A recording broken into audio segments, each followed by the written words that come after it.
Made in Wisconsin, brands that built us. Hey there, fellow travelers, and welcome back to the Traveling Cheesehead podcast, where we explore the flavors, stories, and small-town legends that make, well, the Midwest magical. Today, we're hitting the road on a trip that doesn't start at a museum or a restaurant. It starts in your own pantry, toolbox, and closet. From the brawn on your grill to the boots on your feet, Wisconsin brands have quietly shaped everyday American life. These are the brands that built us. Crafted in barns, workshops, and factories by people who believe that good work still matters. The heart of Made of Wisconsin, oh my gosh, picture this, a 2-lane highway cutting past dairy barns, paper mills, pine woods, and lakes shining like spilled silver on the late sun. That's the backdrop for everything that we're talking about today. When something is made in Wisconsin, it carries more than a label.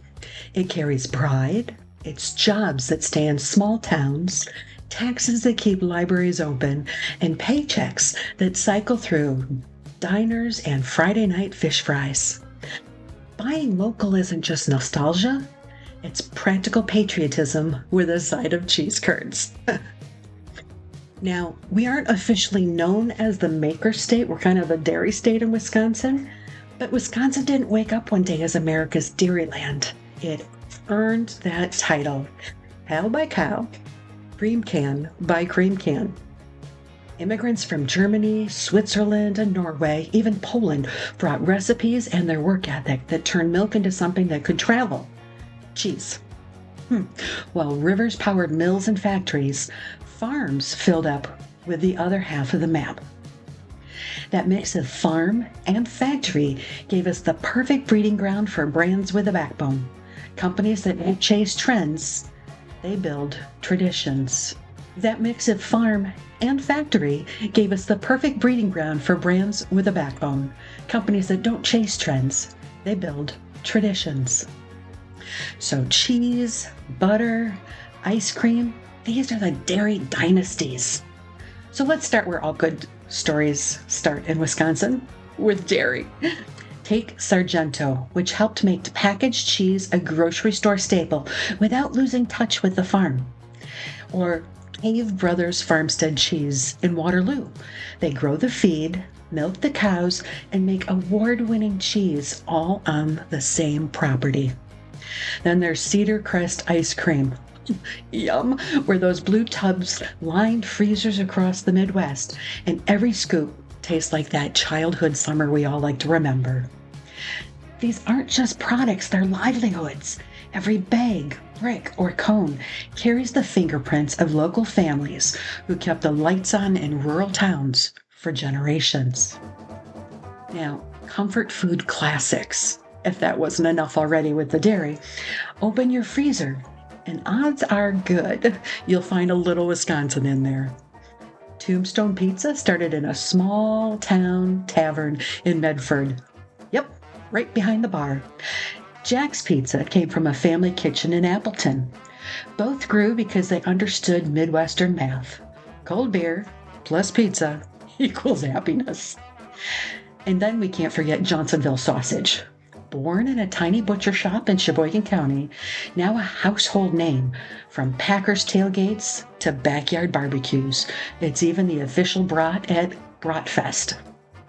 These companies didn't just feed us, they built taste memory.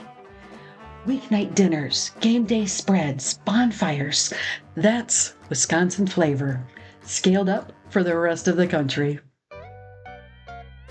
Then we get to custards and burgers, the iconic eats. No brand says home like Culver's.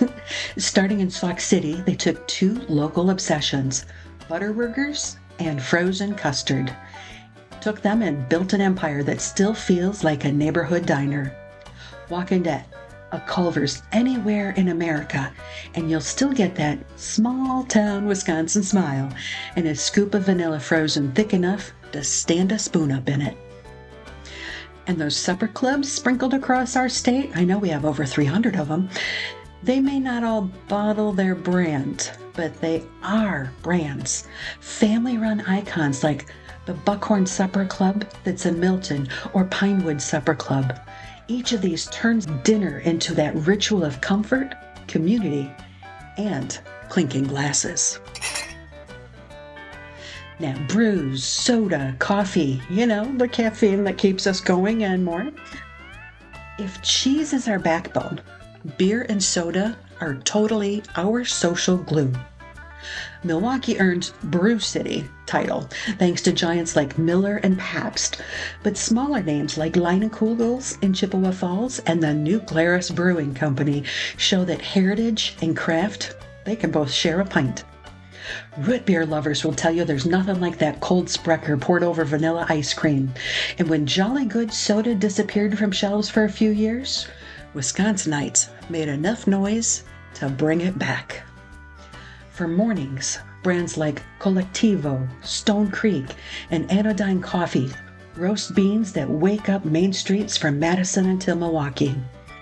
Coffee shops keep our small towns humming, one latte and one laptop at a time.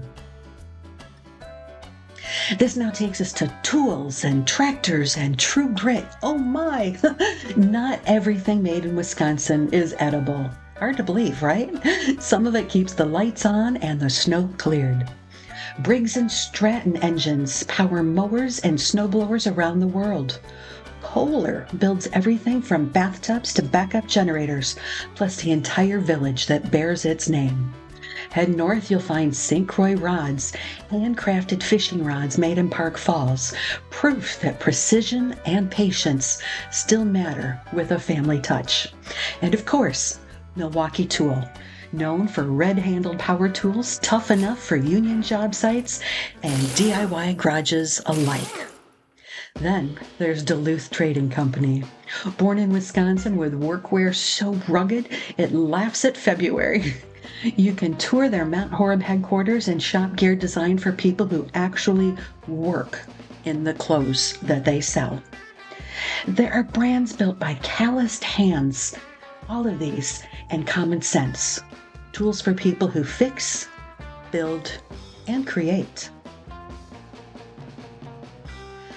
So that takes us to paper and plumbing and polish, where Wisconsin rivers powered the paper mills that gave rise to names like Kimberly-Clark. Their products filled classrooms, offices, and medicine cabinets around the world. And in Racine, Wisconsin, S.C. Johnson became a household hero with everything from Pledge to Ziploc, all produced under Frank Lloyd Wright designed roofline that's a modernistic masterpiece in itself. Not to mention that Frank Lloyd Wright was created here. It's his birthplace, yes. Each of these companies didn't just make goods. They built communities, entire neighborhoods where generations of families worked side by side. This created the new makers and fresh ideas, because this story doesn't stop with the classics. A new wave of Wisconsin makers is redefining what the word local means. From artisan jam producers like Ann and a Jam out of Lodi and micro roasteries to craft distilleries like Driftless Glen and tiny creameries like Door Artisan Cheese, they're blending old school craftsmanship with online reach. These small batch innovators sell on Etsy, craft shows, ship across the country, and still show up at farmers markets, shaking hands with neighbors. They're proof that made in Wisconsin can evolve without losing its soul. Many are also going greener, cutting wastes, reusing heat in breweries, and slapping solar panels on dairy roofs. Because here, taking care of the land isn't just good business. It's also good fishing later. So, why does Made in Wisconsin still matter? Because behind every label, there's a person, sometimes an entire town, whose hard work shapes your daily life. It's the pride that says, we built this. It's community, quality, and a stubborn belief that doing things right beats doing them fast. So the next time you shop, flip that package over If you spot a Wisconsin town on the label, smile. You just found a little piece of home, even if home is 1,000 miles away. Thanks for joining me on this journey through Wisconsin workshops, dairies, and factory floors. If this episode made you proud, or maybe a little hungry, share it with your favorite cheese lover, road tripper, or handy human. And don't forget to subscribe, save, or share the Traveling Cheese Podcast wherever you listen, because there's always another Wisconsin story worth hearing, and I don't want you to miss a single bite. You can find links to tours, factory stores, and more made in Wisconsin stories at travelingcheesehead.com, and follow along with me on Facebook or Instagram at The Traveling Cheesehead. Until next time, friends, keep your boots sturdy, your coffee local, and your sense of adventure alive.